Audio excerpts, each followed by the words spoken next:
Halo guys, selamat pagi dengan Handoyo lagi di sini dalam acara Handoyo Talk Show. Kebetulan hari ini hadir lagi dengan Pak Bang Obed.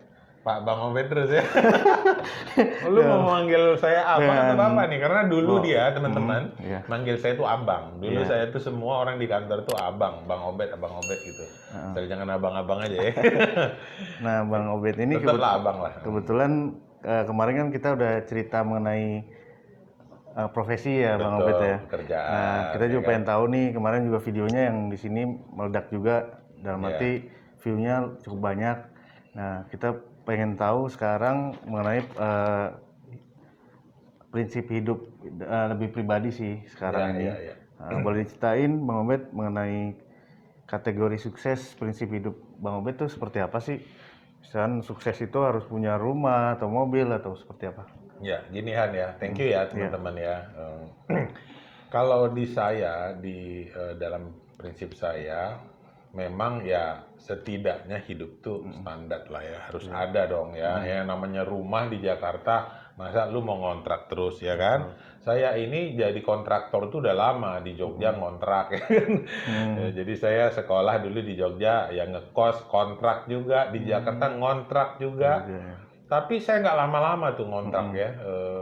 Karena memang langsung rumah itu, memang pesan dari orang tua saya adalah nomor satu memang. Rumah yang pertama aja ya. Kan ada orang habis rumah pertama beli apartemen, kalau saya enggak ya. Saya rumah yang pertama itu memang wajib kita kejar. Bahkan memang anjuran orang tua dulu memang sebelum merit kita harusnya setidaknya punya rumah. Tapi memang pada saat itu saya merit umur 30 tahun, saya belum punya rumahan. Jadi saya belum punya rumah. Saya ngontrak dulu 1 tahun, langsung kita beli rumah ya. Ya itu macam-macam lah caranya ya. Ada bantuan dari orang tua juga, dari mertua, baru terus dari tabungan kita ya. Jadi rumah memang harus punya ya. Yang kedua ya kita setidaknya untuk kehidupan sehari-hari memang ya setidaknya standar lah ya. Fasilitas apa sih? Mobil gitu, saya pernah punya motor, pernah punya ya. Jadi prinsipnya memang kita Sukses. bagi saya itu kategori suksesnya itu bukan hanya di harta aja, bukan di harta ya. Jadi tapi ya yang standar-standar kita harus punya rumah ya, mobil ya kan. Kalau misalnya untuk yang deket-deket saya motor, sepeda saya punya gitu ya. Jadi kesuksesan bagi saya itu tidak hanya sekedar fisik. Tapi kesuksesan bagi saya itu adalah ketika saya bisa membuat orang lain sukses. Itu pertama ya. Membuat orang lain sukses. Terus yang kedua, anak-anak saya ini kan mulai bertumbuh nih Han ya. Saya punya 3 anak, semuanya namanya G ya. Makanya anak saya 3G namanya. Gebi, Gio, dan Gia. Nah, Gebi ini sekarang lahir tahun 2000 berarti 20 tahun. Adiknya itu tahun 2006 berarti 14 tahun. Lalu itu Gio, lalu Gia lahir tahun 2007 berarti 13 tahun. Ya, semuanya wanita princess. Saya the most handsome di rumah ya, paling ganteng di rumah. Nah, jadi bagi saya selain memang bisa membuat orang sukses, dalam hal ini tim saya, tapi saya juga mempersiapkan anak-anak saya untuk bisa bersaing, bisa sukses di masa depan. Itulah, itu aja udah merupakan kesuksesan buat saya. Jadi selain dari harta, fisik juga kita bagaimana untuk dengan orang lain tuh membuat orang sukses juga ya Pak ya. Betul. Terutama juga kedua anak juga untuk supaya mereka lebih sukses lagi ya Pak ya. Betul sekali. Nah kemudian untuk investasi nih Pak kan berkaitan dengan ini juga. Nah secara pribadi Bapak investasi itu apa sih Pak gitu loh dalam prinsipnya? Bentuknya apa gitu? Ya, prinsipnya. Jadi gini ya, kalau dilihat dari ya aset lah ya, terus terang saya itu ya seperti saya bilang standar ya, rumah ada rumah sendiri, ada mobil ya. Tapi saya memang tidak berlebihan karena itu bukan passion saya ya.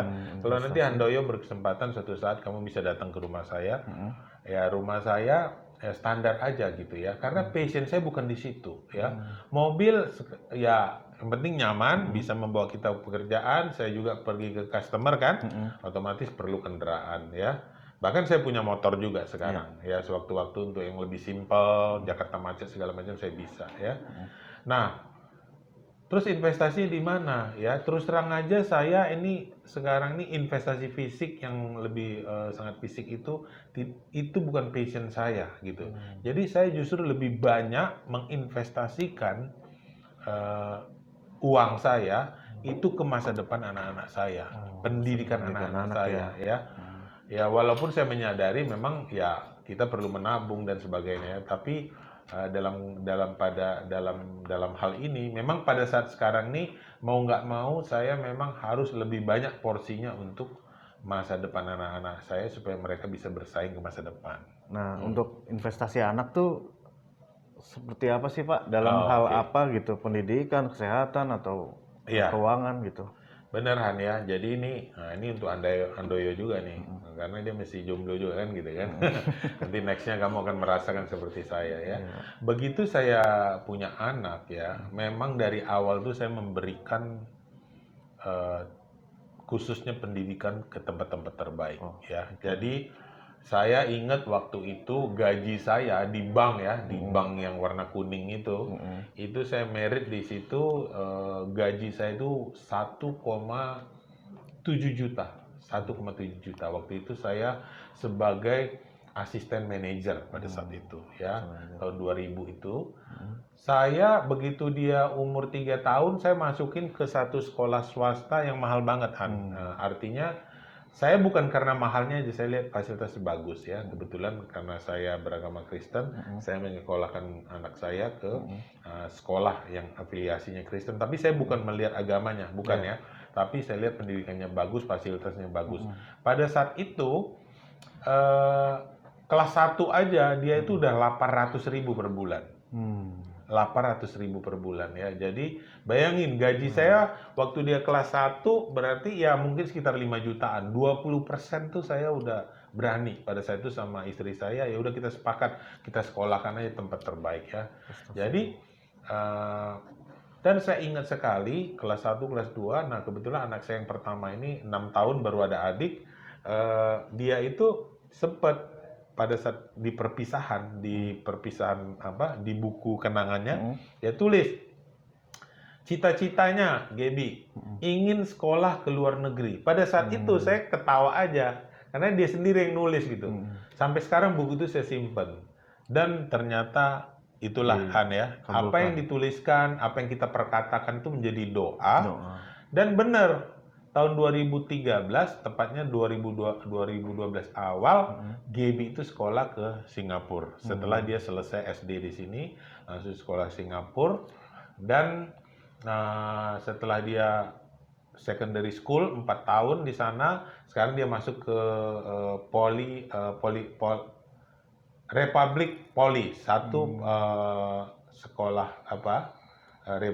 Republic Poly itu adalah politeknik negeri milik pemerintah Singapura, Republic Poly, dan dia mendapat beasiswa di mana separuh dari uang sekolah dia itu ditanggung oleh pemerintah Singapura. Lalu dia setelah nanti selesai 3 tahun, dia harus bekerja di Singapura selama 2 tahun. Nah setelah Gaby ke sana, terus adiknya menyusul, masuk ke sekolah SD. Waktu itu yang nomor 2 masuk sekolah SD, primary school. Tahun berikutnya menyusul lagi adiknya lagi, sehingga tiga-tiganya sekarang mereka sekolah di Singapura. Dan tentunya ini bukan biaya yang sangat kecil ya, karena sebagai foreigner tentu uang sekolah kita tentu lebih mahal. Artinya lebih mahal dibanding citizen Singapura. Dan lebih mahal dari permanent resident. Dan sampai sekarang memang untuk mendapat permanent resident di Singapura itu memang nggak gampang ya. Sampai sekarang status mereka itu masih foreigner, tapi anak-anak sekolah saya itu semua sekolah di sekolah pemerintahan. Jadi relatif lebih murah ketimbang sekolah-sekolah di sekolah swasta seperti Anglo Chinese School. Contohnya seperti anaknya Pak Jokowi itu, Kaisang itu di Anglo, ya itu mahal sekali, bisa 2.000 sampai 3.000 dolar per bulan loh. Sementara anak saya itu rata-rata sekarang itu kalau yang di Poli itu bisa 1.000 Singapura dolar, kurang lebih 10 juta lah sebulan. Lalu yang di secondary itu sekitar 500 sampai 600 Singapura dolar. Bisa dibayangkan berapa investasi saya per bulan saya harus keluarkan ya. Jadi bagi saya nggak apa-apa, saya hidup sederhana, ya. Yang penting kita nggak kuper, ya. Kita nggak kuper, kita nggak ketinggalan info-info, kita tetap smart, kita tetap baca, kita ngikutin info, kita tetap belajar, kita tetap bekerja, tetap maju, tetap semangat. Nggak apa-apa, kita hidup sederhana, tapi bagi saya yang terpenting adalah mempersiapkan anak-anak dengan pendidikan yang baik. Saya tidak bilang, ya, sorry ini pada teman-teman, saya nggak bilang bahwa sekolah di Indonesia itu tidak lebih tidak baik atau jelek, bukan. Tapi saya melihat sepanjang saya mampu, maka saya memberikan yang terbaik untuk anak-anak saya.